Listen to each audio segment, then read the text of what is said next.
Alors bonjour à tous, merci à vous d'être là ce soir pour parler d'un sujet qui a donné lieu à une très brillante étude qui a été publiée juste avant l'été sous la plume de Bénédicte Bévière-Boyer, donc qui est avec nous ce soir et qui traite de l'identité numérique régalienne, qui est un sujet important pour la chaire, puisque, comme vous le savez, nous traitons beaucoup de tout ce qui est relatif à la souveraineté numérique au sens le plus large. Et je dirais simplement pour introduire le sujet que nous avons tous, dans l'expérience de la vie courante, l'occasion d'être obligés d'utiliser l'identité proposée par Facebook, par Google, pour ne citer que, pour pouvoir accéder à un certain nombre de services en ligne. Souvent, nous l'utilisons parce que nous trouvons que c'est bien pratique. Mais de facto, nous sommes finalement assez tributaires de ces plateformes privées qui détiennent beaucoup de données à notre sujet et qui, bien évidemment, se sont lancées sur ce marché de l'identification numérique il y a déjà un certain temps, avec un certain succès et avec probablement encore plus de succès dans les pays et les régions où les États sont moins forts et moins efficaces qu'ils ne l'est chez nous, avec beaucoup de difficultés dont Bénédicte parlera mieux que moi, qui consistent dans le fait que ces plateformes ont non seulement nos identifiants, des informations nous concernant, mais aussi nos photos, nos visages, avec ce scandale Clearview dont on a tous entendu parler. Bref, donc un sujet qui nous est apparu quand même particulièrement important et qui justifiait très largement que la chaire publie une étude. Donc nous sommes très heureux de pouvoir accueillir Bénédicte Bévière-Boyer, qui est maître de conférence à Paris 8 et qui a publié ce travail au mois de juin, qui va donc le présenter. Et à ses côtés pour à la fois discuter de ce travail et aussi présenter la position de l'État, sa position, Madame Baudouin, qui est directrice de l'Agence nationale des titres sécurisés et qui nous fera l'honneur de nous présenter, j'imagine en grande partie, les projets qui sont actuellement en cours en France. Donc, sans plus attendre, alors peut-être un mot pour remercier très vivement nos partenaires, Soprasteria, la Caisse des dépôts qui nous suivent sur ces sujets avec beaucoup d'enthousiasme. Et donc, sans plus attendre, je vais laisser la parole à Bénédicte pour la présentation de son étude et on va projeter les slides qu'on va partager aussi sur Zoom. Bonjour à tous. Je suis ravie d'être ici ce soir pour vous présenter le sujet des enjeux paradoxaux de l'identité numérique. Je vais tout d'abord remercier Florence qui m'a proposé d'écrire un article l'année dernière. Donc, on avait envoyé une première version en avril et en fait, entre avril et juin, il y a eu encore des choses qui ont changé et l'identité numérique ne cesse de se transformer. Alors j'en profite aussi pour remercier Denali Boisseau et les partenaires, ainsi que Anne-Gaëlle Baudouin-Clark, qui est ici directrice de la NRT, qui va nous donner aussi une autre vision et plus de détails sur ce qui est en train de se faire aujourd'hui en France. Donc voilà pour ces remerciements. Donc pour commencer, je souhaite partir de l'article 1er de la loi informatique et liberté. L'informatique doit être au service de chaque citoyen. Elle ne doit porter atteinte ni à l'identité humaine, ni aux droits de l'homme, ni à la vie privée, ni aux libertés individuelles et publiques. C'est mon curseur dans cette présentation. N'oubliez pas cette nécessité fondamentale qui est posée à l'article 1 et qui va être appréciée sous l'angle de l'identité numérique. Alors c'est un sujet de grande actualité, comme ça a été expliqué tout à l'heure par Florence, à la fois politique, sociétal, éthique. Il nous touche tous individuellement, mais aussi d'un point de vue collectif. Alors tout d'abord, on part de l'identité civile, avec la carte d'identité que nous avons tous, ou encore le passeport avec les éléments qu'on reconnaît, le nom, la date de naissance, etc. Et progressivement, on va vers l'identité numérique. L'identité numérique, pourquoi on l'a fait? Bien, parce qu'on est tous des utilisateurs du numérique, enfin une partie, parce qu'il y a des gens qui ne vont pas pouvoir l'utiliser à cause de l'illettrisme numérique. Et cette identité numérique, eh bien, il faut la construire. Et en fait, elle va être utilisée pour les différentes personnes, pour faire plein de choses, hein, les contrôles dans les aéroports, les démarches administratives ou encore les achats en ligne. Au-delà de ça, nous avons aussi des portefeuilles numériques et à l'intérieur, nous avons de l'identité numérique et nous avons aussi des services administratifs, justement, ou encore des services offerts par les entreprises privées. En se projetant dans l'avenir, on a aussi des nouvelles formes d'identité numérique par rapport à notre corps, par rapport à notre iris, par rapport à notre vaisseau sanguin, par rapport à notre jumeau virtuel qui est en train de se créer progressivement. Donc aujourd'hui, on voit l'identité numérique avec certains éléments, mais déjà, il convient de nous préparer par rapport à d'autres formes d'identité numérique. Alors à la base, ce sont les États qui sont chargés de l'identité numérique par rapport à l'état civil, pour vérifier la nationalité des personnes, pour procéder à des vérifications.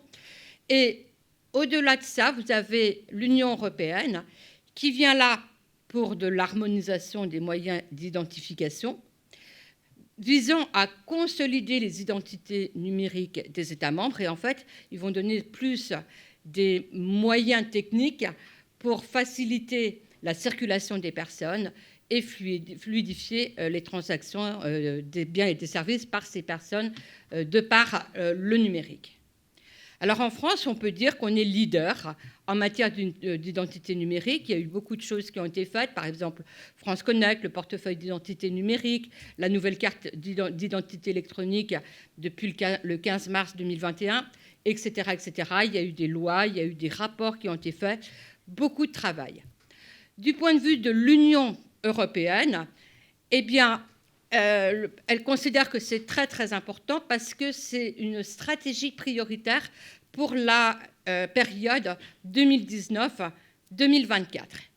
C'est stratégique parce qu'il faut que l'Union européenne, dans le numérique, puisse bien se positionner par rapport aux États-Unis ou encore par rapport à la Chine. Alors justement, à l'intérieur, eh bien, il y a les outils qui sont proposés et le défi de produire des niveaux de sécurité élevés. Alors l'Union européenne est en train d'intervenir par le projet de règlement, la proposition de règlement EIDAS. Donc en fait, c'est un règlement qui a été fait en 2014 et il faut le remettre au goût du jour compte tenu de l'évolution importante du numérique. À côté de cette identité numérique régalienne, étatique, nous avons beaucoup d'identités numériques privées, dont une grosse part sont effectuées par les géants du numérique, qu'on appelle les GAFAM américains, ou encore les BACS chinois. Alors la différence entre eux, c'est que nous, on a des règles contraignantes pour l'identité publique, alors qu'il n'y a pas vraiment de règles contraignantes pour les identités numériques privées. Nous, dans le côté régalien, l'objectif, c'est l'intérêt général, c'est la protection des personnes, alors qu'au contraire, dans les identités numériques privées, qui coexistent avec l'identité publique, eh bien, ça va plus dans le sens du commerce, du bénéfice. Donc, vous voyez, les atouts ne sont pas les mêmes et les objectifs ne sont pas les mêmes. Et donc, en fait, la protection ne sera pas identique. Voilà, donc l'idée, pour moi, c'est de vous montrer que l'identité numérique, elle est au centre des enjeux du droit des États, de l'Union européenne, qui va créer une identité numérique la plus forte possible, mais avec quand même des vulnérabilités, et qu'avec cet objectif de protection, certes, mais il risque d'y avoir quand même des dérives par rapport à ce qui est en train d'arriver, notamment par rapport à la reconnaissance faciale et les risques par rapport au crédit social chinois. Et donc, il nous faut être extrêmement vigilants pour pouvoir conserver en fait une certaine forme d'identité numérique qui soit protectrice. Alors, voyons tout d'abord l'identité numérique régalienne renforcée au profit des enjeux publics. Donc, ça va être ma partie beaucoup plus conséquente et j'irai beaucoup plus vite dans la seconde partie.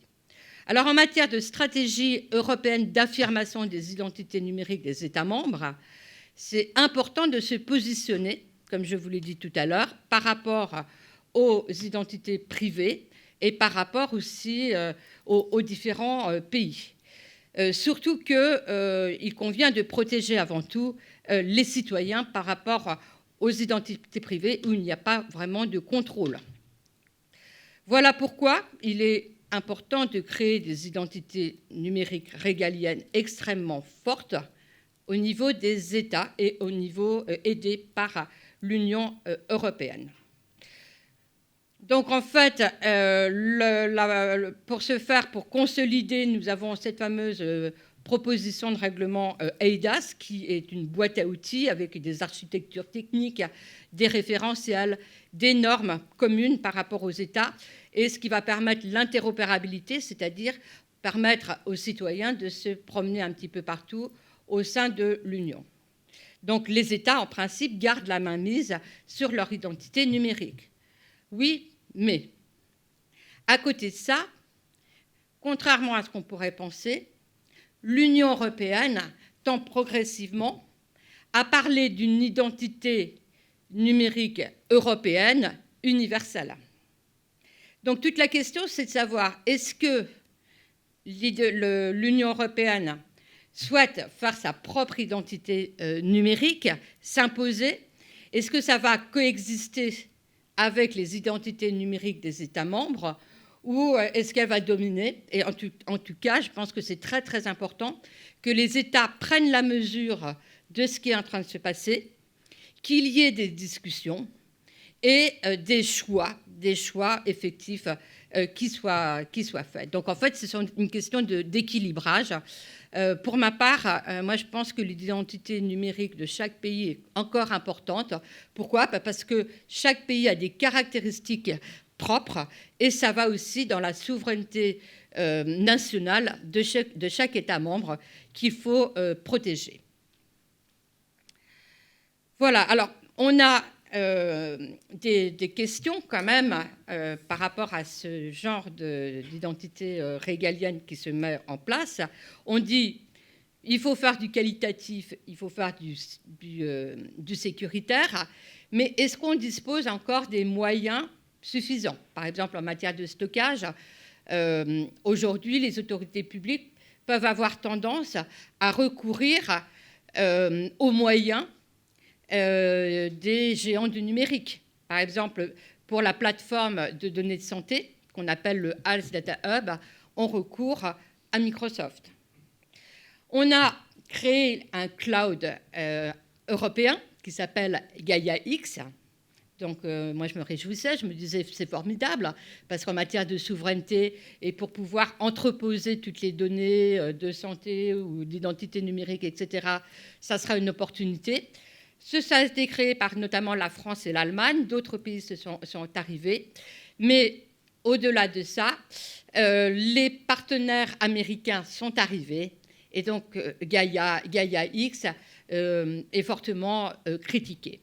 Donc, on a aussi le problème du Cloud Act, c'est-à-dire que dès lors qu'on donne les données par certains moyens aux autorités, enfin aux géants du numérique, c'est-à-dire pour entreposer ou par rapport notamment, eh bien, les autorités américaines ont un droit de regard sur les données numériques. Or, n'oublions pas que les données numériques, dans le cadre de l'identité numérique, ce sont des données extrêmement sensibles. Donc, il faut faire très, très attention.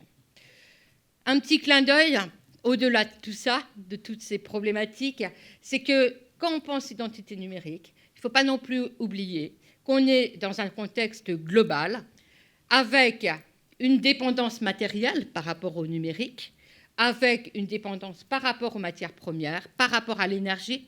Donc ça va, vous voyez, recourir au numérique, ça va nous poser des problèmes d'un point de vue de l'énergie, ça va poser des problèmes au niveau du numérique, et ça va avoir aussi des répercussions environnementales. Il nous faut aussi gérer les superpositions d'identités numériques qui existent en France. Donc on peut parler, par exemple, de l'identité numérique de la Poste, à l'ISEM, ou encore la carte d'identité biométrique.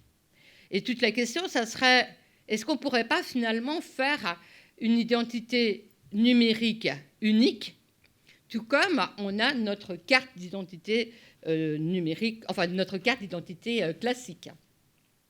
Eh bien, il y a des objections par rapport à cette formule. Déjà, d'un point de vue technique, où il serait difficile de réunir les différentes identités numériques nationales qui existent déjà par ailleurs. Et on nous explique aussi que les entreprises françaises ont beaucoup investi dans le domaine de l'identité numérique. Et donc, si on crée des identités, une seule identité, ça pourra remettre en cause tous les investissements de ces entreprises. Alors, j'ai lu ça, moi, pour ma part, moi, je pense qu'au contraire, on pourrait tout à fait demander à ces entreprises de venir en tant que partenaires pour construire cette identité numérique. Mais là, en fait, ça reste une question ouverte. Alors, il faut bien sûr veiller, protéger, et on a beaucoup d'institutions qui sont là pour ça. Par exemple, le Comité européen de protection des données, l'Agence nationale de sécurité des systèmes de l'information. Donc, toutes ces autorités, je ne les cite pas, hein, mais elles sont là pour soutenir, pour agir, pour voir si tout est bien adapté par rapport aux besoins des citoyens, voir la sécurisation et voir la fonctionnalité. Alors, avant de terminer cette partie, je dis attention au lobbying. Le lobbying, il est partout. On l'a vu dans le cadre du RGPD, on le voit actuellement dans les textes européens, on l'a vu dans plusieurs textes français. Et par rapport à l'identité numérique, il faut faire attention à ce lobbying des GAFAM, avec des procédures de contrôle et des sanctions dissuasives si ça va trop loin du point de vue des CNIL nationale et européenne. L'identité numérique, c'est la confiance. Et pour que ça soit dans la confiance, il faut que l'identité soit fonctionnelle, que ça marche. Donc la confiance, elle doit se faire aussi bien du point de vue des utilisateurs qui donnent leurs données personnelles, donc en fait, en plus, il y a la protection du RGPD, et aussi du côté des administrations ou des entreprises qui vont avoir recours à l'identité numérique des utilisateurs. Donc, vous voyez, la confiance est très, très importante. Alors, cette confiance, elle se fait aussi par les facilités d'utilisation. Donc, nous sommes dans un pays où il y a beaucoup d'administration, beaucoup de contraintes, et même si France Connect a beaucoup œuvré pour la simplification. Personnellement, j'ai essayé, et j'y suis maintenant, de me mettre sur l'identité, sur France Connect. Eh bien, ce n'était pas si simple. Donc, je me dis que pour la population, il y a encore des efforts à faire.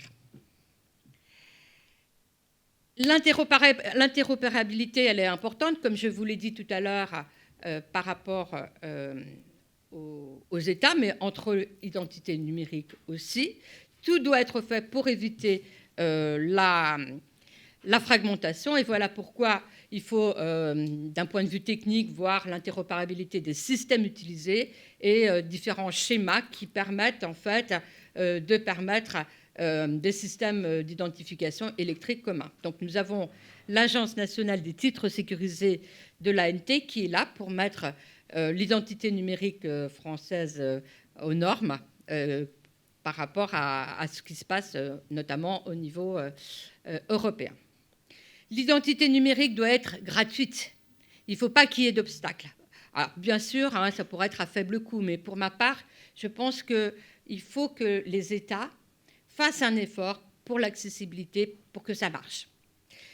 L'identité numérique doit être accessible à tous, y compris les personnes qui sont touchées par l'illettrisme numérique. Nous avons dans la population environ entre 12 et 15% encore de la population, des jeunes et des personnes moins jeunes, âgées, qui éprouvent vraiment des difficultés pour pouvoir aller dans le système numérique et se servir de leur identité numérique. Donc pour ce faire, il faut de l'accompagnement et de la formation.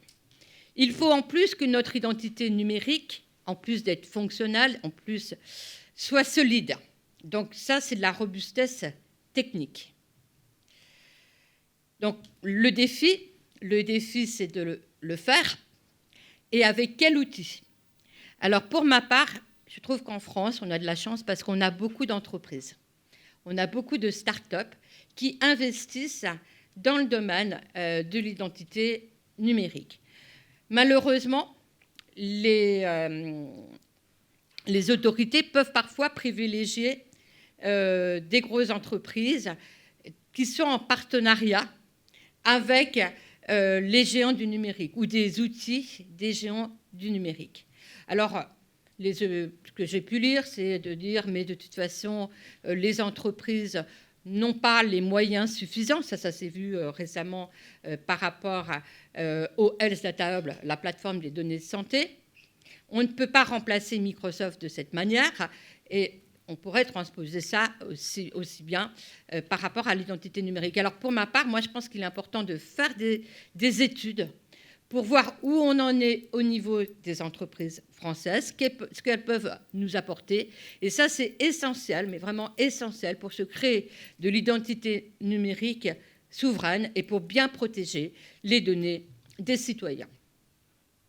Alors, par rapport à la nouvelle carte d'identité biométrique française, j'ai lu des bonnes choses, mais j'ai lu aussi des reproches. Et par rapport aux reproches qui ont été évoqués, c'est le fait que, alors même que c'est mis en place, c'est déjà dépassé techniquement.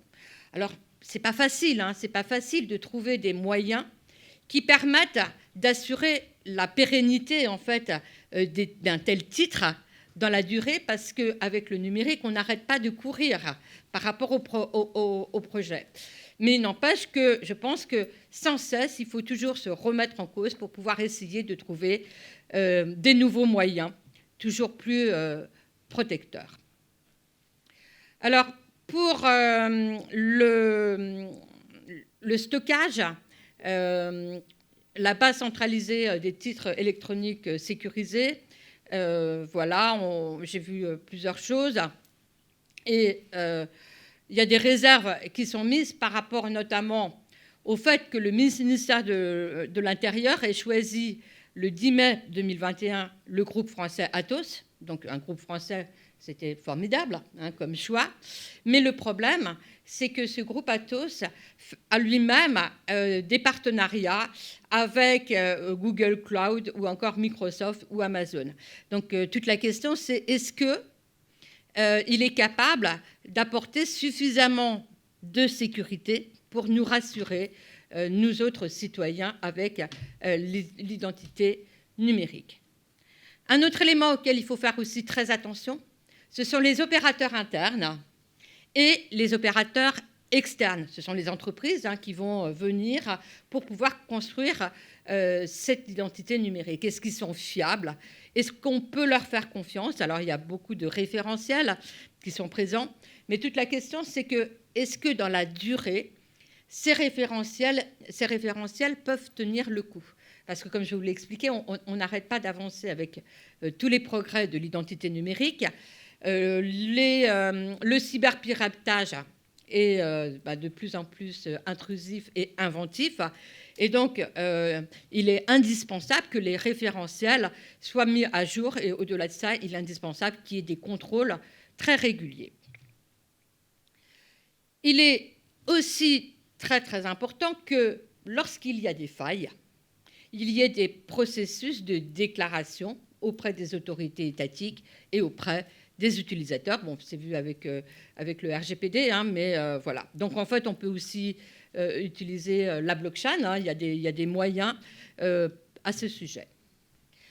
Un autre élément important, ce sont les notions de responsabilité. Dans tout ce que j'ai pu étudier à propos de l'identité numérique, nulle part, mais vraiment nulle part, je n'ai entendu parler de la notion de responsabilité. Pourtant, les responsabilités existent. Elles existent aussi bien pour ceux qui vont créer les identités numériques, les États, mais aussi les entreprises, mais aussi les différents prestataires. Donc là, des études importantes doivent être faites, de même que la question de l'assurabilité. Parce que si l'identité numérique, à un moment, a une importante défaillance, ça peut provoquer vraiment des sinistres très importants. Est-ce que c'est assurable et quels moyens envisager? Donc c'est un véritable challenge. Un autre challenge, c'est la régulation sécuritaire. Alors on a bien sûr toutes les dispositions du RGPD parce que les données de l'identité numérique sont des données personnelles, donc on va appliquer les différentes règles. Mais surtout, on a tout ce qui est relatif à la cybersécurité. Votre identité numérique vaut de l'or. Pourquoi? Parce qu'avec votre identité numérique, lorsque c'est rapté par les cyberpirates, eh bien, ils vont pouvoir acheter à votre place. Ils vont pouvoir décider à votre place certains éléments. Alors, soit on va voler votre identité numérique, ou encore, ils peuvent s'approvisionner d'identités numériques sur le darknet, c'est-à-dire le marché noir du cyberpiratage. Une question que je me pose à propos de la cybersécurité, c'est pour l'instant, on est dans une logique où on tend à centraliser les données. Et s'il y a un cyberpiratage, eh bien, le sinistre n'en sera que plus terrible. Donc, n'y aurait-il pas des moyens de prévoir, en fait, de décentraliser par rapport à plusieurs moyens et en faisant appel à plusieurs clouds ou plusieurs dispositifs. Voilà, donc ça, c'est très, très important. Et au-delà de ça, il est important de voir la prévention et la prise en charge lorsque cela arrive. À ce sujet, les entreprises, les États doivent beaucoup investir dans le domaine de la recherche et de l'innovation, aussi bien par rapport aux problèmes de cybersécurité, aussi bien par rapport à l'identité numérique telle qu'elle évolue, mais aussi par rapport à l'ordinateur quantique. Parce que quand l'ordinateur quantique va réellement arriver, à chaque fois, tout le monde annonce l'arrivée de l'ordinateur quantique, eh bien, en l'espace de quelques minutes, voire même de quelques secondes, par rapport à la force, eh bien, tous les codes qui protègent l'identité numérique pourraient être anéantis. Alors, je vais aller beaucoup plus vite maintenant par rapport à cette deuxième partie au regard des libertés et de la vie privée. Ce qui est important, c'est que dans l'identité numérique, on a les titres, mais de plus en plus, on a les systèmes de reconnaissance faciale pour pouvoir acheter des choses, pour pouvoir réaliser des opérations. Et cette reconnaissance faciale va poser des problèmes. Alors, vous voyez, avec l'identité numérique, avec la collecte de données de santé, avec plein d'autres choses, on va pouvoir croiser les données, mieux connaître les citoyens, ce qu'ils font. Donc le transport, les fournisseurs d'énergie, etc. Et en croisant les données, on peut bien sûr adapter les services publics au mieux par rapport aux citoyens, mais il peut y avoir des dérapages avec des manipulations individuelles ou encore des manipulations de masse. C'est d'autant plus dangereux que les personnes qui peuvent avoir accès aux données des citoyens, d'un point de vue public, et les acteurs publics sont importants. Il y a beaucoup de personnes qui peuvent y aller. Voilà, donc il faut vraiment avoir une grande vigilance, une vigilance par rapport à la reconnaissance faciale. Donc, à ce sujet, c'est important parce que, par exemple, il y a France Connect qui est intervenu. Alors, la CNIL a dit attention, c'est risqué. Et finalement, le Conseil d'État a autorisé cette possibilité. Enfin, j'espère que... Voilà. On a aussi l'affaire Clearview IA. Donc là, c'est l'histoire d'une entreprise qui a rapté tous les portraits qu'on a trouvés sur Google, sur Facebook, etc.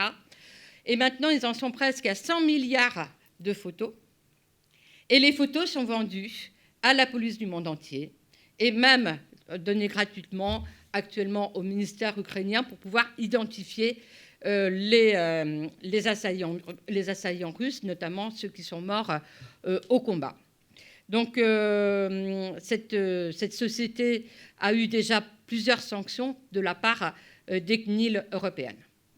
Alors, au niveau de l'Union européenne, c'est assez ambigu parce que parfois, l'Union européenne dit il faut absolument interdire la reconnaissance faciale. Mais finalement, quand on lit les textes, eh bien, il y a plein de... Enfin, petit à petit, il y a des cas d'autorisation, des dérogations. Et il ne faudrait pas qu'on glisse de plus en plus vers une reconnaissance faciale à tout go. C'est d'autant plus important qu'il y a des risques d'erreur. Par exemple, vous avez une personne de couleur noire qui, par l'intelligence artificielle, a été considéré comme un animal. Vous avez aussi un Américain qui a été arrêté par la reconnaissance faciale. On croyait que c'était un criminel. Il a été en prison et finalement il est ressorti parce que les autorités se sont rendues compte qu'il y avait eu une erreur de l'intelligence artificielle et qu'il avait été arrêté à tort. Donc il y a eu les excuses, mais des excuses quand on est en prison, c'est vraiment très peu. Alors voilà ce que j'avais à vous dire par rapport à l'intelligence artificielle. Les QR codes, c'est la même chose, ça nous trace. Il y a plein d'idées de données numériques qui peuvent nous rapter. Par exemple, il y a des QR codes aux portes des maisons des minorités musulmanes ouïghours en Chine. Donc, moi, personnellement, ça m'interpelle. Vous avez aussi les objets connectés. On rentre dans un monde où on va avoir de plus en plus d'objets connectés, donc on va avoir de plus en plus d'informations sur les personnes qu'on va pouvoir croiser. Même chose par rapport à la monnaie virtuelle et même chose par rapport à la Smart City qui va rassembler tous ces éléments-là. Donc, vous voyez les objets, la monnaie, la reconnaissance faciale, etc., etc. Voilà pourquoi il faut faire très attention, parce que si on a toutes ces données, eh bien, pour des motifs politiques, économiques, environnementaux, sanitaires, petit à petit, les États peuvent nous inciter à avoir des comportements vertueux pour la paix, la sérénité, la tranquillité, pour éviter les terroristes. Donc c'est légitimité pour ça. Et on incite progressivement les citoyens à avoir des comportements irréprochables, et c'est ce qu'on trouve par rapport au crédit social chinois, où vous avez des Chinois qui ont été sanctionnés parce qu'ils se promenaient en pyjama dans la rue, parce qu'ils traversaient, ils perdent leurs points, et après ils ne peuvent plus utiliser leur transport, ou ils ne peuvent plus partir en vacances, louer des chambres d'hôtel, etc. Donc toute la question, c'est est-ce qu'on pourrait imaginer un crédit social chez nous?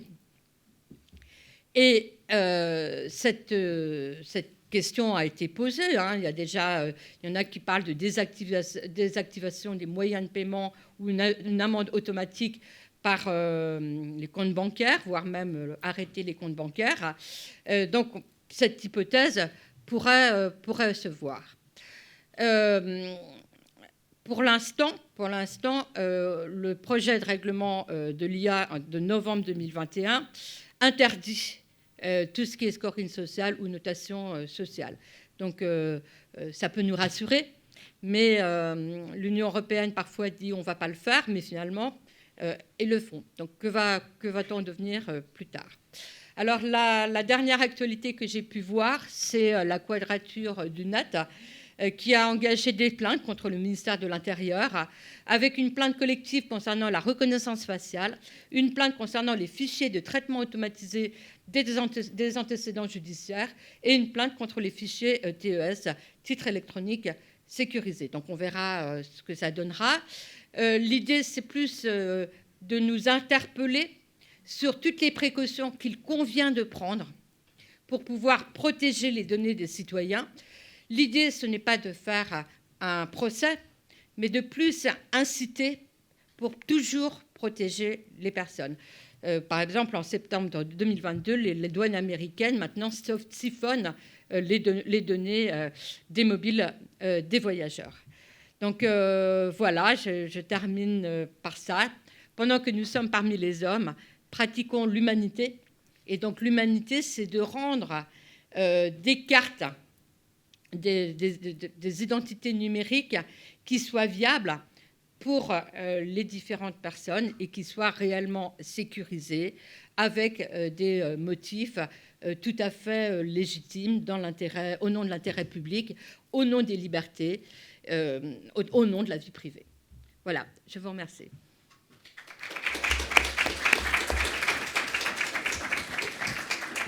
Merci beaucoup Bénédicte pour cet exposé extrêmement riche. Et donc sans plus attendre, je vais laisser la parole à Madame Baudouin.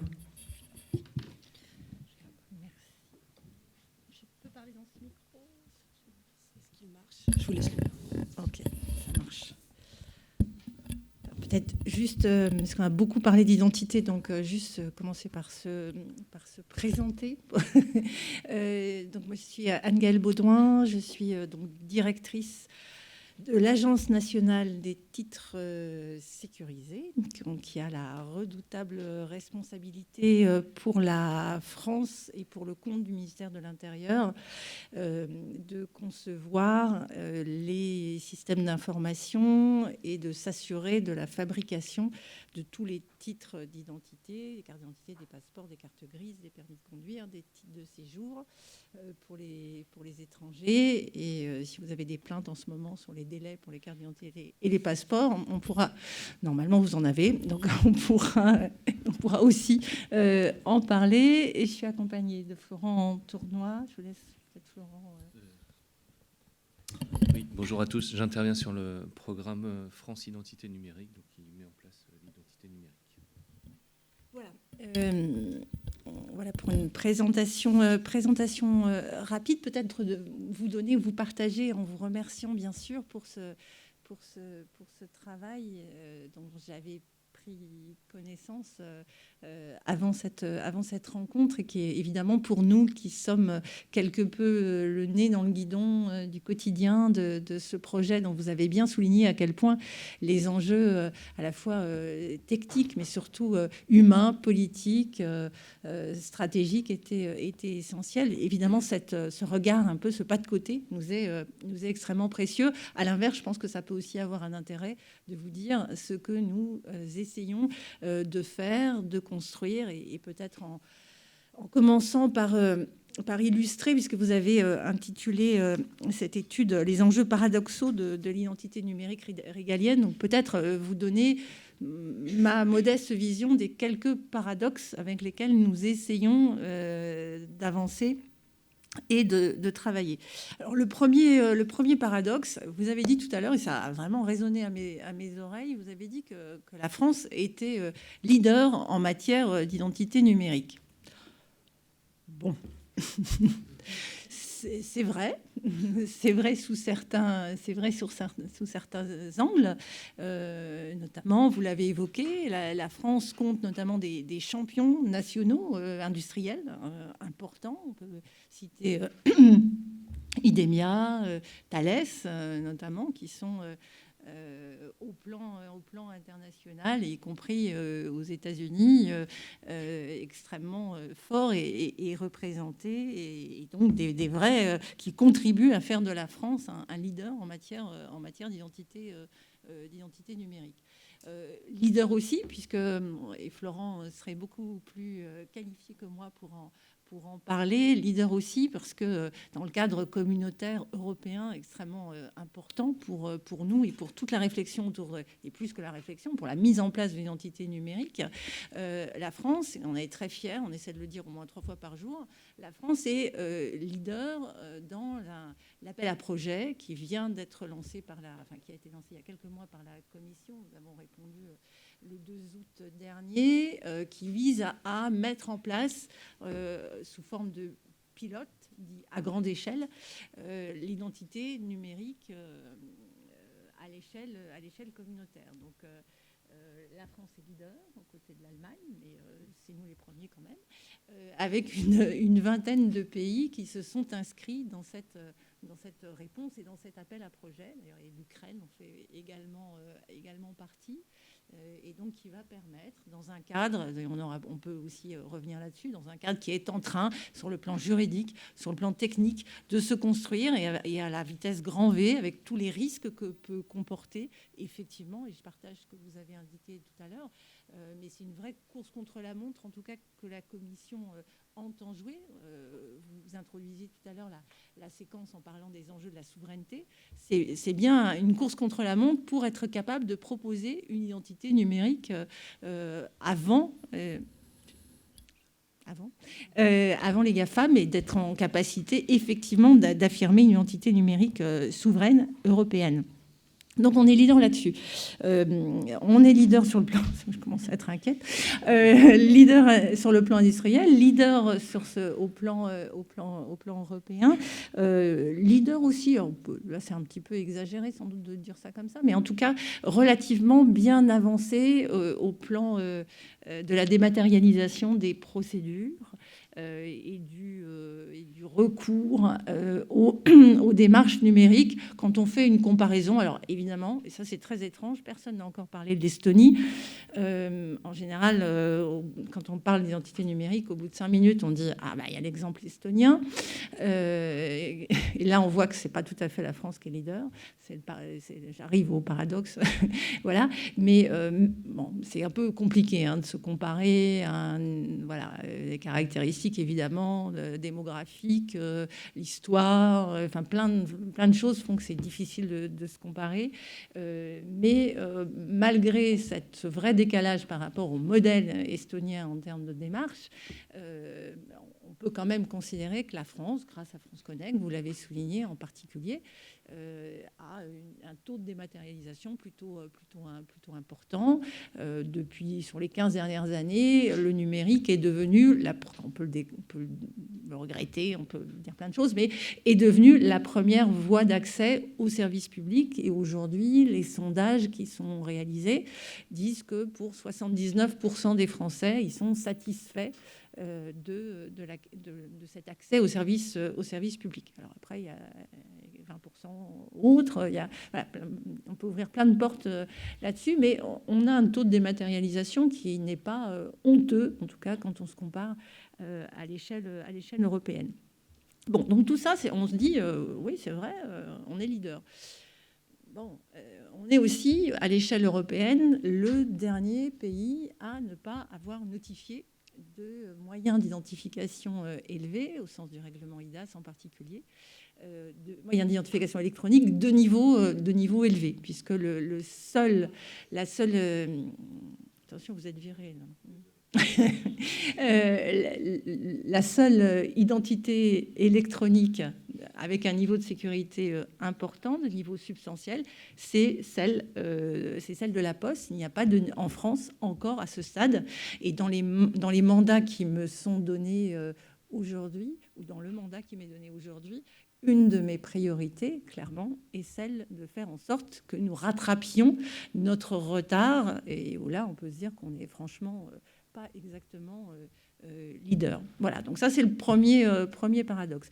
Deuxième paradoxe, est-ce que c'est un paradoxe? On peut en discuter. C'est que ce soit le ministère de l'Intérieur qui soit porteur de cette identité numérique régalienne. Et vous l'avez dit très bien tout à l'heure, c'est à la fois extrêmement logique que ce soit le ministère de l'Intérieur, qui est garant de la capacité des citoyens à protéger leur identité. Alors, c'est pas le ministère de l'Intérieur qui a la responsabilité de l'état civil, hein, parce que c'est la responsabilité du ministère des communes sous la responsabilité du ministère de la Justice, mais néanmoins, évidemment, le ministère de l'Intérieur, qui est aussi le ministère des libertés publiques, a cette responsabilité-là. Et pourtant, évidemment, dès qu'on parle d'identité numérique, très vite, la crainte, vous en avez évoqué un certain nombre, et puis la crainte du fichage vient extrêmement rapidement et très largement à l'origine de la succession d'échecs. Je retombe un tout petit peu sur mon premier paradoxe, la succession d'échecs qu'a connue la mise en place de l'identité numérique en France. Parce que franchement, aujourd'hui, prendre la responsabilité d'engager à nouveau un projet comme celui-là, ça veut dire, ça signifie, ça doit intégrer, en tout cas de mon point de vue, les leçons de tous les échecs précédents. Ils sont nombreux et retentissants. Ils ont commencé dès les années 70 et sans remonter jusque-là. Ils sont notamment dans la période récente. Vous avez cité Alicem, hein, qui était un projet porté par l'ANTS. C'est un motif de fierté sur le plan technique et technologique, un certain nombre de choix qui étaient liés à Alicem, avec la volonté de partir des titres d'identité, notamment passeport et carte d'identité, titre de séjour, pour créer cette identité numérique. Ce projet Alicem, c'est échoué sous la critique de la CNIL, de toute une série d'experts, d'associations. Vous avez mentionné la Quadrature du Net en particulier, notamment parce que Alicem intégrait dans son modèle le recours à la reconnaissance faciale. Et une des décisions importantes qui a été prise par l'actuel ministre de l'Intérieur et qui a permis le lancement du projet d'identité numérique régalienne d'aujourd'hui, c'est d'abandonner et de s'engager à ne pas avoir recours à cette identité, à cette reconnaissance faciale. Et donc tout notre projet, et parfois les difficultés que nous rencontrons, on pourrait y revenir, se fondent sur ce choix fondamental, important, assumé, politique, mais qui du coup structure aussi beaucoup de nos travaux. Mais avant même Alicem, d'autres projets avaient déjà échoué. Le projet INES qui doit remonter, ça doit être, je sais plus, 2004-2005, quelque chose comme ça, qui était déjà un projet de carte d'identité électronique, porté à l'époque par un ministre de l'Intérieur qui s'appelait Nicolas Sarkozy, et qui reposait sur l'interconnexion des fichiers. Et là aussi a finalement été arrêté au regard, pas au sens policier du terme, a été stoppé compte tenu des craintes et des critiques qu'il suscitait. Donc ce paradoxe-là, au cœur finalement de ce que nous faisons, comment le ministère de l'Intérieur peut porter un projet qui est à la fois et fondamentalement, j'en suis, en tout cas c'est la conviction que moi je porte, un projet démocratique, un projet de souveraineté, un projet qui vise à faire en sorte que nous gardions la maîtrise de nos données d'identité. Comment ce projet-là peut-il être porté par un ministère qui, par ailleurs, est aussi en charge des questions de sécurité, avec toutes les craintes, les interrogations que cela peut susciter. Donc ça, je pense que c'est un paradoxe extrêmement fécond et qui, à travers les choix que nous portons, que je soulignais, pas de reconnaissance à distance, pas de reconnaissance faciale, la volonté de ne pas interconnecter les fichiers.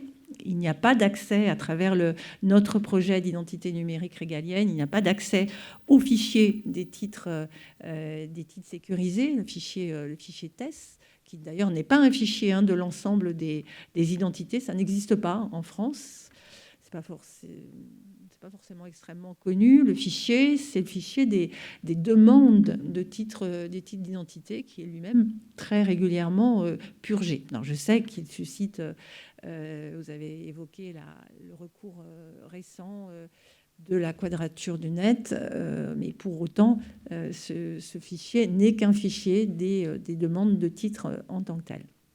Donc voilà, donc premier paradoxe, la France est leader, mais en fait non. Deuxième paradoxe, c'est un projet de liberté publique et de démocratie, mais il est porté par le ministère de l'Intérieur. Le troisième paradoxe que je vois en tout cas, c'est celui de dire comment on fait un projet, comment on construit une identité numérique régalienne qui soit à la fois sécurisée et accessible à tous. Voilà, c'est notre croix quotidienne en fait, d'essayer de concilier ces deux éléments-là. Comment on concilie des enjeux d'adoption, de faire en sorte de faire ce que savent très très très bien faire les GAFAM. Enfin voilà, et de ce point de vue-là, notre ambition est plutôt de les copier. Ils savent nous rendre des systèmes faciles, accessibles, etc. Et en même temps, comment on garantit un niveau de sécurité dans l'authentification qui soit le plus élevé possible. Et donc, notre objectif, c'est d'arriver à faire les deux en cherchant cet équilibre-là, ce qui est pas gagné aujourd'hui. Alors, où est-ce qu'on en est de ce point de vue-là? Parce que du coup, je vous parle de paradoxe et finalement de choses assez théoriques, mais je pense que c'est peut-être intéressant aussi de vous dire où on en est très concrètement dans le cadre d'un marché qui effectivement a été notifié en mai 2021 par la NTS, alors vous avez parlé d'Atos, mais surtout aujourd'hui, compte tenu de la façon dont la chaire est accompagnée, il me semble quand même important de souligner qu'au-delà d'Atos, sont également attributaires Soprasteria et Idemia. Donc c'est un marché multi-attributaire, avec effectivement, c'est vrai, des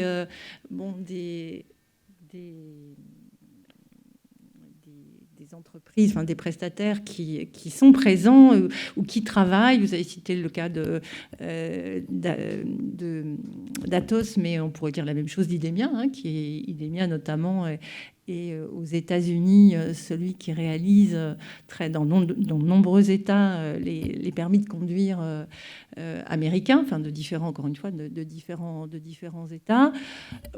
Bon, alors est-ce que ça les disqualifie irrémédiablement pour faire de l'identité numérique en France?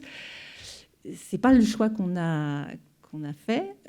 On a été en tout cas d'abord soucieux, et ça faisait partie des critères dans l'attribution du marché au regard des enjeux de sécurité, d'avoir des acteurs au capital majoritairement français, et puis aussi en considérant qu'il nous fallait aller vers une proposition qui soit développée spécifiquement pour nous, et avec un objectif aussi de mettre à disposition du plus grand nombre en ayant une ambition qui va se réaliser progressivement de recours à de l'open source pour l'ensemble des propositions qui seront portées par le programme. Donc un marché, plusieurs entreprises qui travaillent pour nous étant un programme interministériel, positionné, donc adossé à la NTS, avec des moyens largement mis à disposition par mis à disposition par le ministère de l'Intérieur, mais également mobilisant d'autres compétences interministérielles, à la santé et au ministère des Finances, notamment. C'est une démarche évidemment structurante d'un point de vue gouvernemental et interministériel.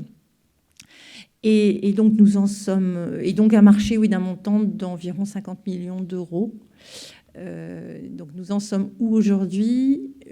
L'application a été ouverte dans une version bêta le 11 mai dernier sous Android, va être ouverte au mois d'octobre, dans les tout prochains jours. Je n'ai pas le droit de dire la date exacte, mais on va dire entre le 12 et le 14, au mois d'octobre, donc sous environnement iOS. Voilà, ce qui est évidemment attendu, parce que beaucoup d'utilisateurs ont plutôt des smartphones. Voilà, donc toujours sous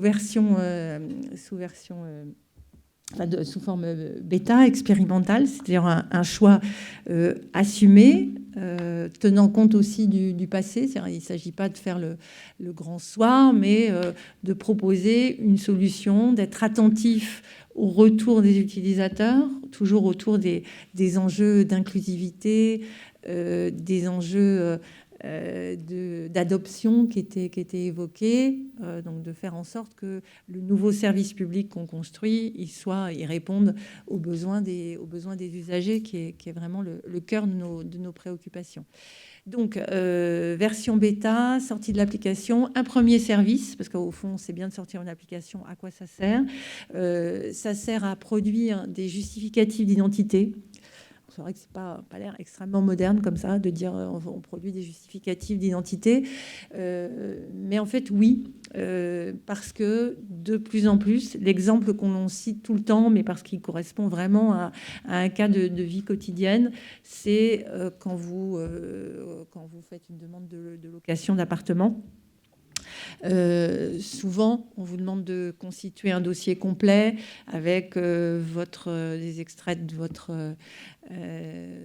éventuellement de votre compte bancaire, avec des avis d'imposition, avec beaucoup de choses. C'est assez intrusif de ce point de vue-là, et avec une copie d'une carte d'identité ou d'un passeport. Et on sait aussi, parce que le ministère de l'Intérieur est fort bien placé pour le savoir, que ça donne lieu à beaucoup d'usurpation d'identité. Une fois que vous avez tout ça, vous pouvez assez facilement ouvrir un compte auprès d'une banque en ligne ou des choses comme ça.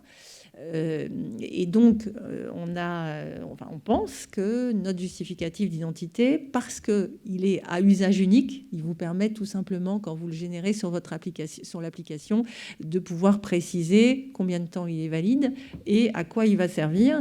Et donc, si vous précisez que c'est pour l'agence Saint-Thierry 21 pour louer un appartement dans le 13e arrondissement, il y a moins de chances pour qu'il puisse être utilisé. En tout cas, s'il l'était, ça engagerait la responsabilité de celui qui l'accepterait pour ouvrir un compte en banque. Donc voilà, c'est assez simple en fait, parce qu'encore une fois, les justificatifs d'identité, c'est quelque chose d'assez traditionnel, mais de notre point de vue, en tout cas, créateur de valeur. Alors, il faut avoir l'application.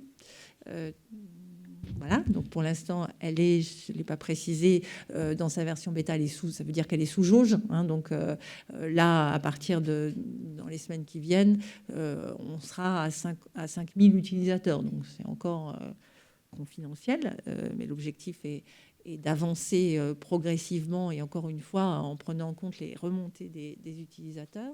Et puis il faut avoir, je ne l'ai pas évoqué, il faut avoir la carte d'identité, la nouvelle carte d'identité électronique, dont vous avez dit du mal tout à l'heure. Donc c'est vraiment la seule chose avec laquelle je ne suis pas du tout d'accord avec vous, parce qu'on en est très fiers de la nouvelle carte d'identité. Vous avez dit qu'elle était dépassée, je ne sais pas pourquoi, mais... Bon, chacun est libre de ses opinions, bien sûr, mais en tout cas, il faut avoir cette nouvelle carte d'identité pour pouvoir créer son identité numérique régalienne. À la fin de l'année 2022, on sera à 9 millions de cartes d'identité délivrées grosso modo.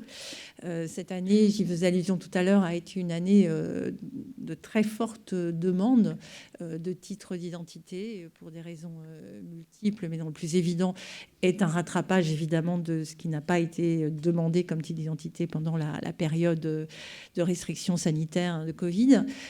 Donc on sera à 9 millions à la fin de l'année et on estime que le nombre de cartes d'identité délivrées par an devrait tourner dans les 2-3 prochaines années à environ 6 à 8 millions de cartes d'identité, simplement pour évoquer la façon dont la population peut être couverte. On a aussi comme envie, en tout cas, de faire en sorte que l'identité numérique régalienne puisse être accessible plus seulement par la carte d'identité électronique, qui est très bien, mais aussi par d'autres titres. Elle est destinée pas seulement aux Français, mais aussi à l'ensemble des résidents. Et donc, il y a un enjeu important, nous semble-t-il, pour qu'elle soit aussi accessible à travers le titre de séjour. Voilà, enfin, ça fait partie de le passeport. Enfin, voilà, ça fait partie des enjeux importants pour le développement et pour atteindre cet objectif de généralisation et de large adoption que nous poursuivons de nos vœux. Voilà, c'était trop longue, mais voilà peut-être quelques premiers éléments de réaction. Sûrement plein, mais voilà. Et ce que j'ai pas dit, c'est... Mais bon, on va continuer la discussion. Ce que j'ai pas dit, oui, c'est que notre projet, et c'est une de ses caractéristiques, et on pourrait y revenir en écho au choix communautaire et européen, c'est vraiment une vision centrée usager. Ça, c'est extrêmement important. Sinon, Florent est... parce que précisément, tout le projet repose sur l'idée que c'est sur le titre lui-même, sur les données qui sont d'ores et déjà incluses dans la carte d'identité, puisque dans la puce, il y a à la fois, il y a deux applications, une application qui contiennent d'ailleurs les mêmes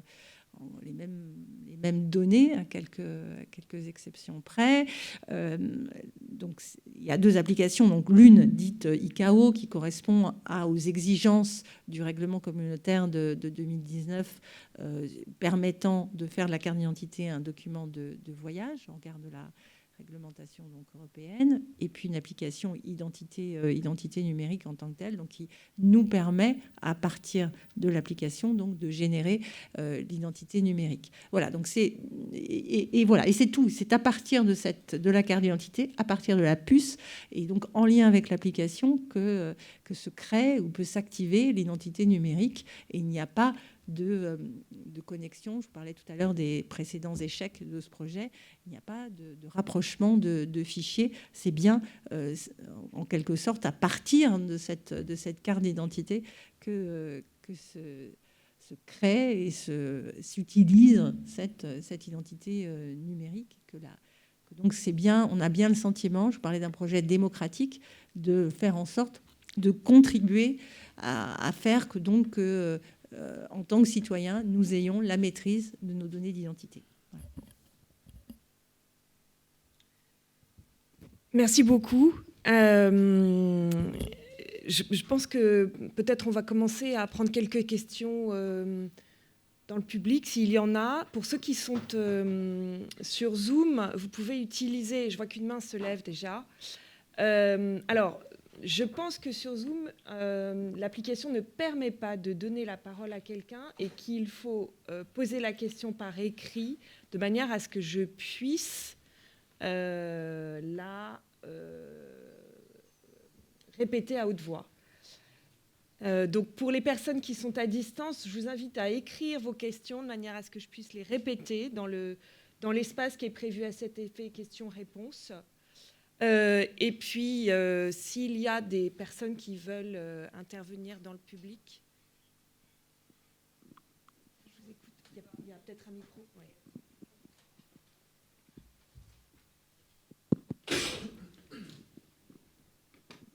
Déjà, merci beaucoup. Merci. C'était hyper intéressant. J'ai une question pour chacune. Euh, pour pure curiosité, qu'est-ce qui a osé proposer un crédit social en France? Qui est-ce qui a proposé un crédit social en France? En fait, il n'y a pas eu de proposition directe de crédit social. C'est une hypothèse, heureusement pour nous. Mais en fait, je dis, enfin, je vais régulièrement en Chine. J'ai vu un petit peu progressivement comment les choses ont pu se faire. C'est formidable. Hein. On a notre smartphone, il y a l'identité numérique, on passe devant des endroits, on voit notre visage, etc. Et toute la question, c'est ce qui se passe en Chine, parce que c'est très fonctionnel. Est-ce qu'un jour, ça ne pourrait pas se passer en France? Voilà. Et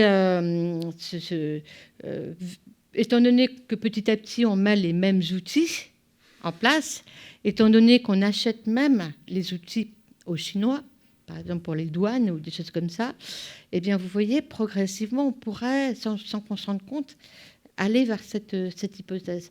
Et bien évidemment, je n'espère pas, parce que nous sommes avant tout un pays de liberté, de protection de la vie privée. Mais je crois qu'il faut toujours être en alerte pour éviter que ça se passe. Merci beaucoup. Et juste si je peux ajouter, je pense que ça illustre bien que dès qu'on parle d'identité numérique, en gros, le complotisme n'est jamais très loin. C'est-à-dire dès qu'on commence à évoquer ces sujets-là, on vous soupçonne toujours d'avoir 3 ou 4 arrière-pensées, voire davantage. Et tout ce que vous pouvez dire, toutes les promesses que vous pouvez faire sont suspectes et crues par personne. Voilà. Voilà, c'est comme ça. Il faut faire avec. Ça tient aussi à une société qui est extrêmement qui a peur de beaucoup de choses. Je crois que dans l'étude, on montre aussi, je pense de façon assez claire, le lien entre la capacité à développer une identité numérique et puis la confiance qu'on peut avoir aussi dans l'État, qui est une confiance qui se présume pas, qui est aussi l'héritage d'une histoire. En ce moment, au niveau on parlait tout à l'heure de la révision du règlement IDAS, par exemple. Dans la proposition de la Commission, il y a l'idée d'avoir un identifiant unique pour la population qui soit persistant, voilà, qui est un élément, c'est clair, hein, sur le plan technique, de facilitation du suivi des demandes. Et cette proposition-là, elle fait l'objet d'une opposition très forte par la France et encore plus par l'Allemagne. Et évidemment, cette opposition-là, elle est évidemment inscrite dans une histoire. Bref, dans une histoire. Et voilà, donc c'est un aspect, ces peurs, ce complotisme, etc. On doit faire avec quand on a à scolter avec les sujets d'identité numérique.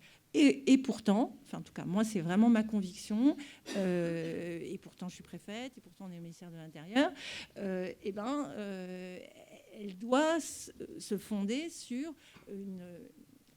une ambition démocratique, quoi. Parce qu'au-delà des transformations, au-delà de tout ce que nous subissons, il faut qu'on garde la conviction qu'on peut faire des projets en ayant cette ambition, cette capacité à assurer de la transparence. Alors, elle ne se décrète pas, ça ne suffit pas aujourd'hui de la décréter, elle doit s'accompagner, elle doit faire l'objet, c'est aussi, on n'a pas eu le temps d'en parler, mais à travers pardon, vous devez poser votre question et je ne dois pas bavarder, mais elle doit aussi se fonder sur une capacité à dialoguer avec la société civile. Il faut qu'on arrive à parler avec la Quadrature du Net, avec, vous l'avez cité plusieurs fois, mais avec les Renaissance numérique, la CNIL, toutes les organisations ou ONG qui sont mobilisées et à juste raison et qui doivent être aussi des garde-fous pour qu'on ne soit pas emportés par, voilà, par nos savoir-faire techniques, technologiques, qui sont aussi des vrais risques. Hein. Moi, c'est toujours plutôt là sous ma casquette ANTS Rito Sensu, ANTS qui permet aussi de, enfin, voilà, qui a depuis donc 5-6 ans maintenant complètement dématérialisé l'accès à un certain nombre de procédures. On nous parle souvent d'administration proactive, et moi, c'est des choses qui me font un peu peur. Alors, à la fois, c'est bien, parce qu'on est tous contents qu'on puisse nous dire, attendez, votre passeport, pour reprendre cet exemple, va arriver à échéance dans 6 mois, pensez donc à aller le faire renouveler. Et en même temps, tout ça suppose, en tout cas, repose sur l'idée qu'il faudrait que l'administration sache, avant même que vous ayez l'idée de faire quelque chose, ce dont vous avez besoin. Bon, ça se discute, hein, ça se discute. Et c'est pas ce projet-là qu'on porte, vraiment pas, pour l'identité numérique. Après, si je peux me permettre, au-delà des complotismes, il y a quand même un vrai sujet, parce que quand on voit un stress test comme l'a été celui du Covid, effectivement, quand on parle de technologies utilisées par l'État, ça peut vite arriver à quelque chose de très très loin qui quand même pose des problèmes légitimes. Mais la question que je voulais vous poser, c'est à un moment donné, vous avez évoqué la notion d'open source, donc de bien commun numérique, qui est pour l'instant la seule chose qu'on a trouvé au niveau européen, sortir un peu du paradigme des géants technologiques. Quels sont un peu les enjeux de l'open source dans ce type de projet que vous portez? Justement, c'est le type de projet pour lequel peut-être l'open source n'est pas le bon paradigme. Est-ce que ça aide à sécuriser ou est-ce que ça empêche de sécuriser? Je voulais avoir un retour de votre part là-dessus. Merci.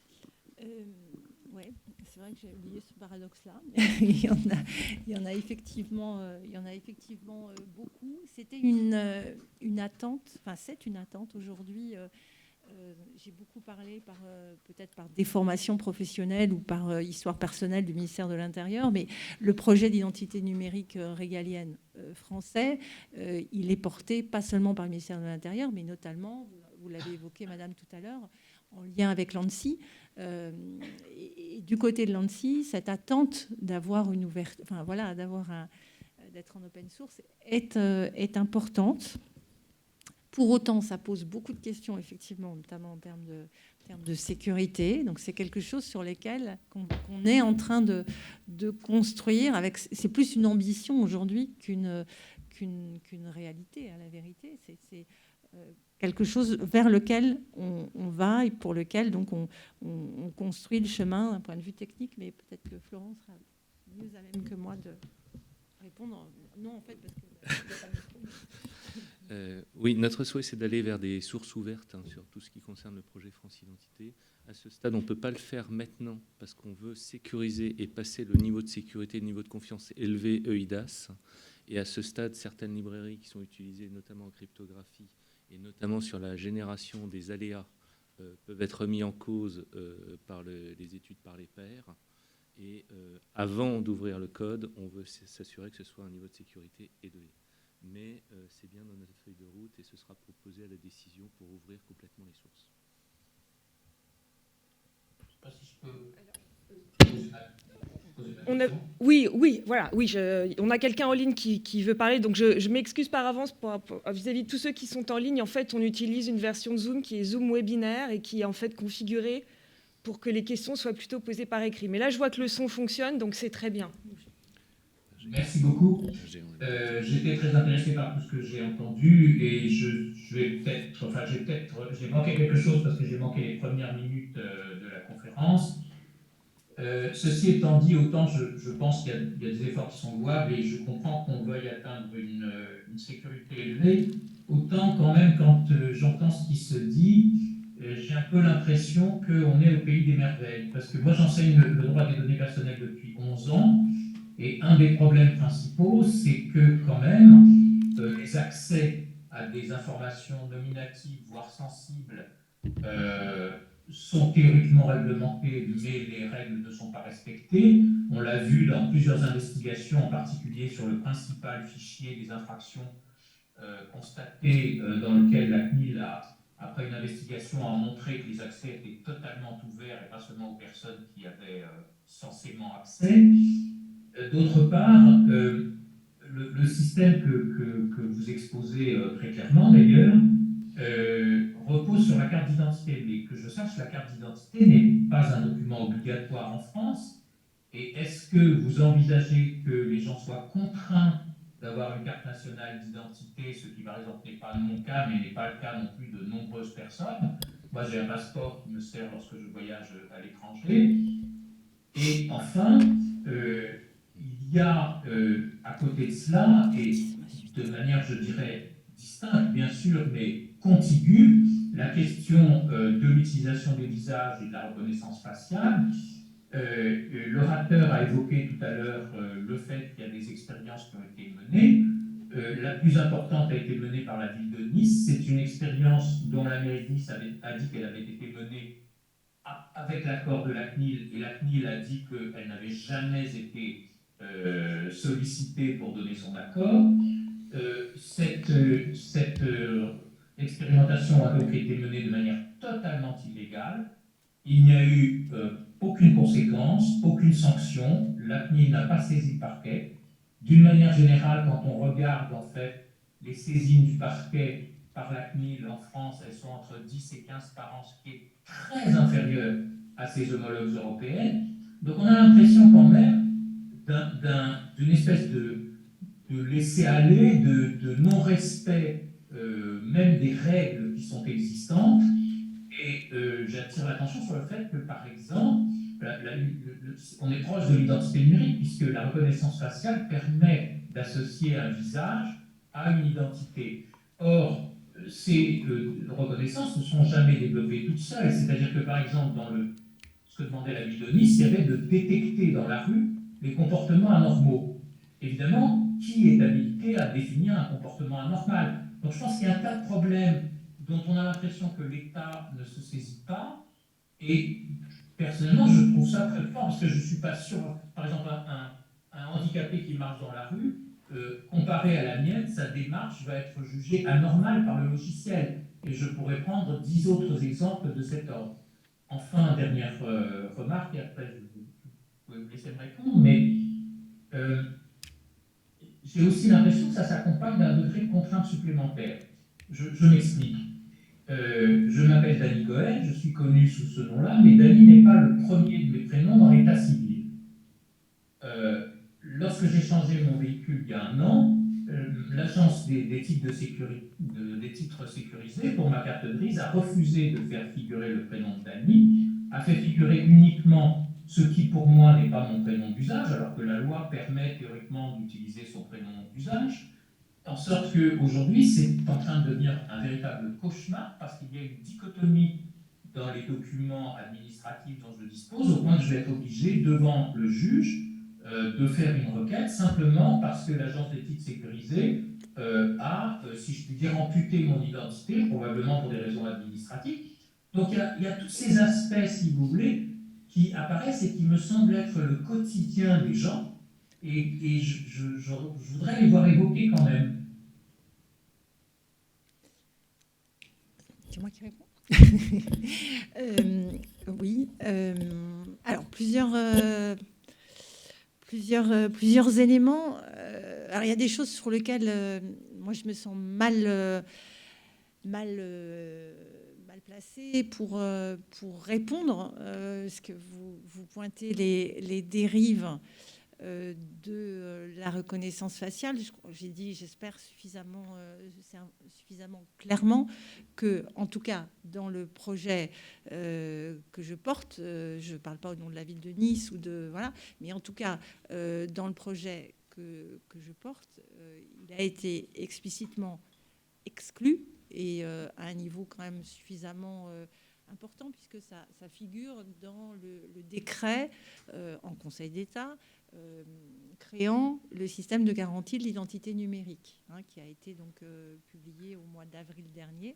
Et donc au Conseil d'État, nous avons inscrit cette obligation, ce qui veut dire que si nous prenait l'idée saugrenue de revenir là-dessus, voilà, il y a un certain nombre de garanties, en tout cas de niveau juridique, relativement important de ce point de vue-là. Alors évidemment, quand je dis ça, ça n'invalide pas la préoccupation évidemment que vous exprimez, ou l'insatisfaction que vous avez sur la prise en compte par les autorités publiques de façon générale, voire par la société dans son ensemble.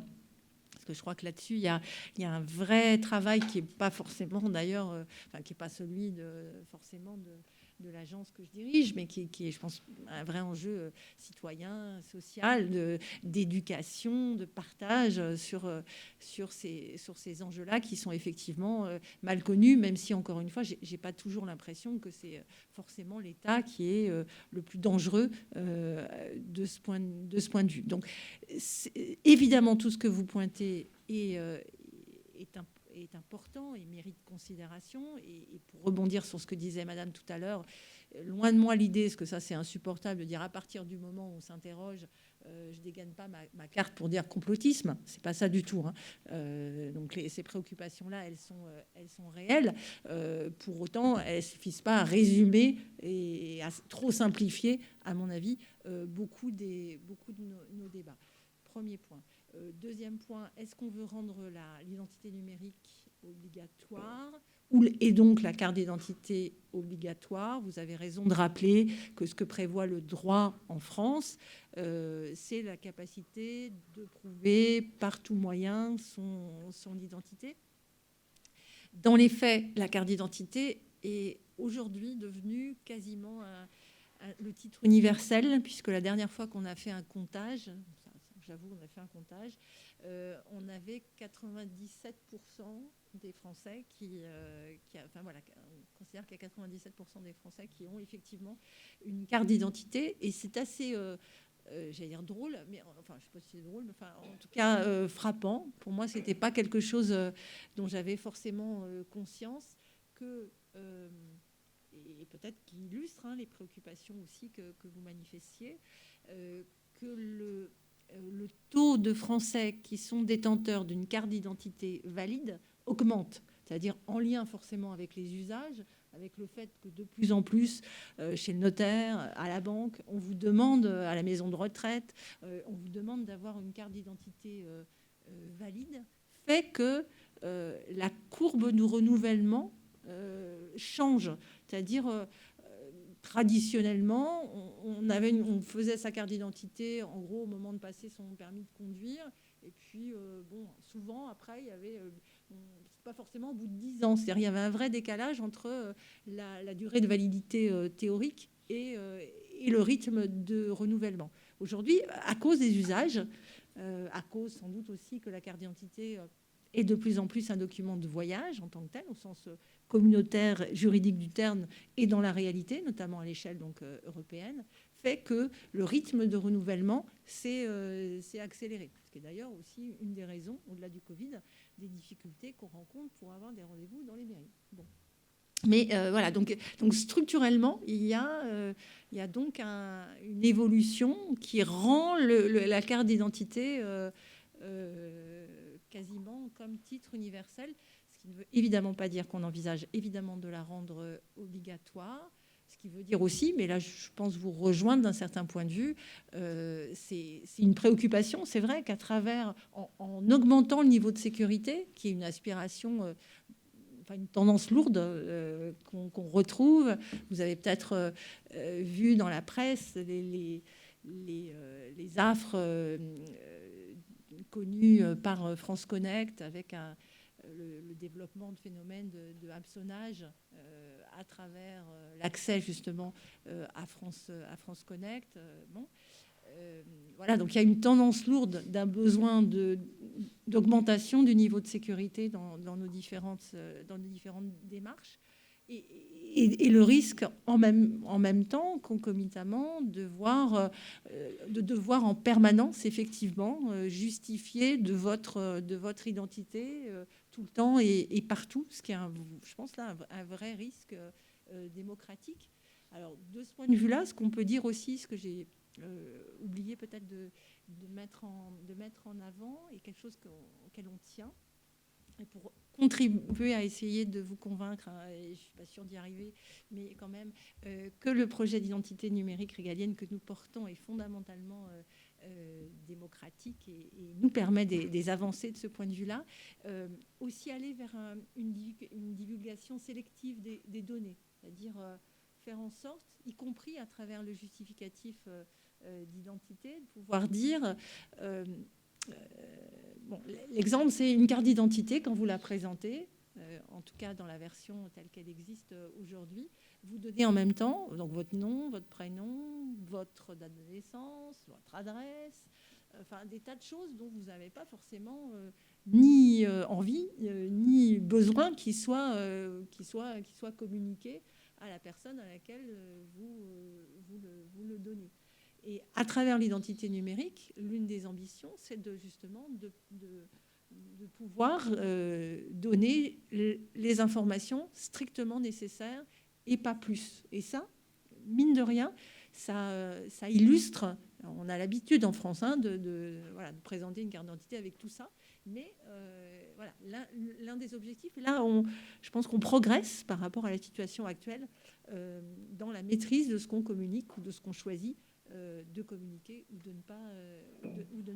ne pas communiquer. Voilà. Je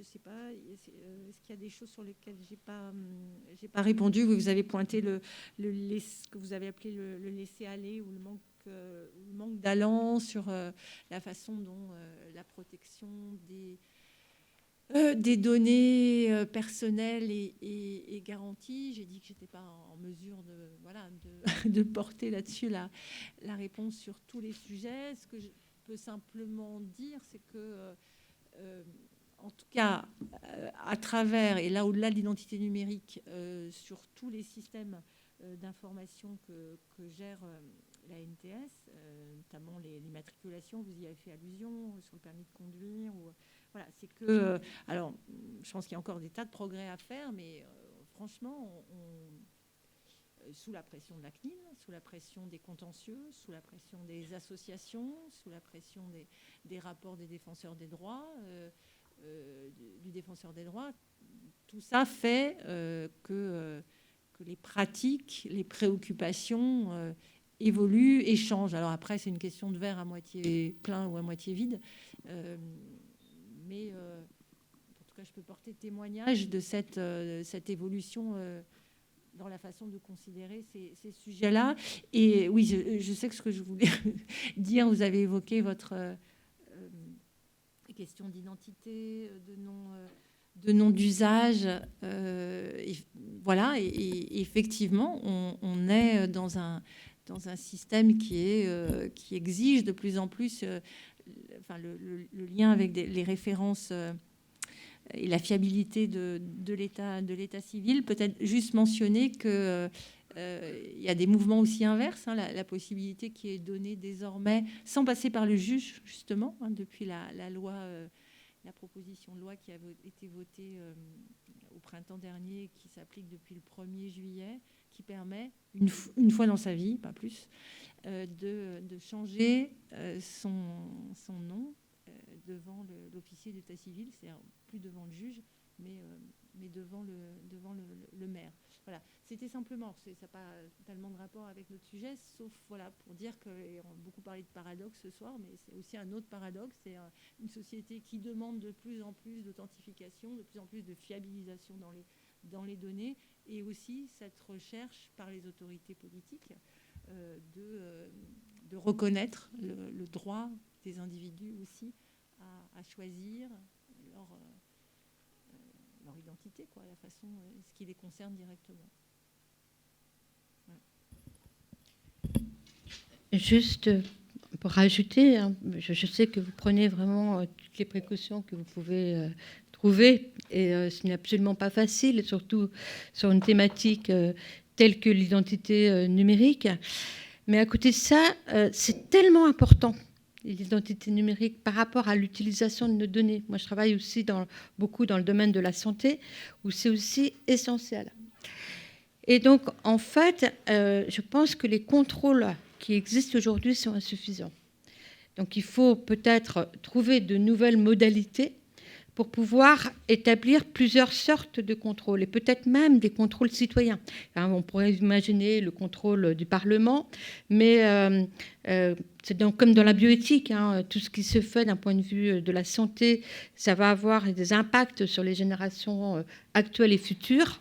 pareil sur l'environnement, pareil sur le numérique. Et on pourrait imaginer des comités de citoyens qui interviennent. D'ailleurs, c'est un peu ce qui se passe par rapport aux plaintes. Parce qu'en fait, ils sont vigilants. La vigilance est nécessaire. Donc, pour les publicistes, ceux qui sont intéressés par toutes ces questions, je crois qu'il y a des recherches à faire pour pouvoir trouver de nouveaux dispositifs. Par exemple, la CNIL intervient aussi par des contrôles, mais ces contrôles restent symboliques parce qu'elle n'a pas assez les moyens pour intervenir davantage. On ne peut pas se satisfaire de ça parce que les données sont trop importantes. Merci beaucoup. Merci à vous pour vos réponses très éclairantes. J'ai peur qu'on a dépassé le temps. Alors vraiment, une question, mais rapide.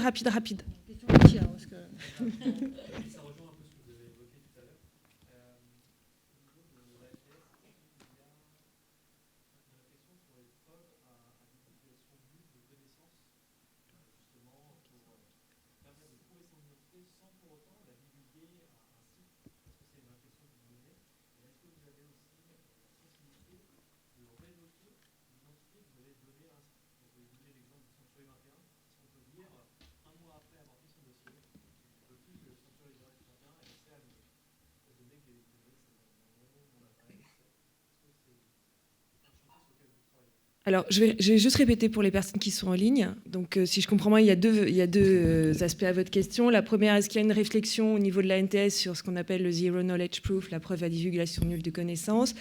Et deuxième question, est-ce qu'on peut révoquer l'identité? Alors, pour faire court, oui. Voilà. Et en particulier, ça s'appliquerait, par exemple, pour avoir une réduction à un musée, moins de 25 ans, par exemple. Ça, oui, c'est dans notre feuille de route et on va le faire. On va faire des choses autour de ça et vous divulguez juste la preuve que vous avez moins de 25 ans, sans donner votre âge ni rien du tout. Donc ça, c'est bien sûr non seulement dans les réflexions, mais dans la feuille de route. Pour supprimer, en fait, aujourd'hui, si jamais vous avez perdu votre carte d'identité, votre identité numérique, il y a un service qui permet de la supprimer. Et ça ne répond pas totalement à votre question, parce que si vous avez diffusé un justificatif d'identité, même avec une durée limitée, en fait, on ne peut pas aller chercher le document chez l'autre. Et donc là, la réponse va être non à ce stade. Très bien. Alors, merci à Bénédicte Bévière-Boyer, à Madame Beaudoin pour leurs interventions et leurs explications très éclairantes. J'espère qu'on aura l'occasion de prolonger cette discussion. Merci à tous d'être venus. On a dépassé le temps, mais je crois qu'on était tous passionnés par cet échange. Et donc, à très bientôt pour un prochain événement, je l'espère. Merci encore. Au revoir. Merci.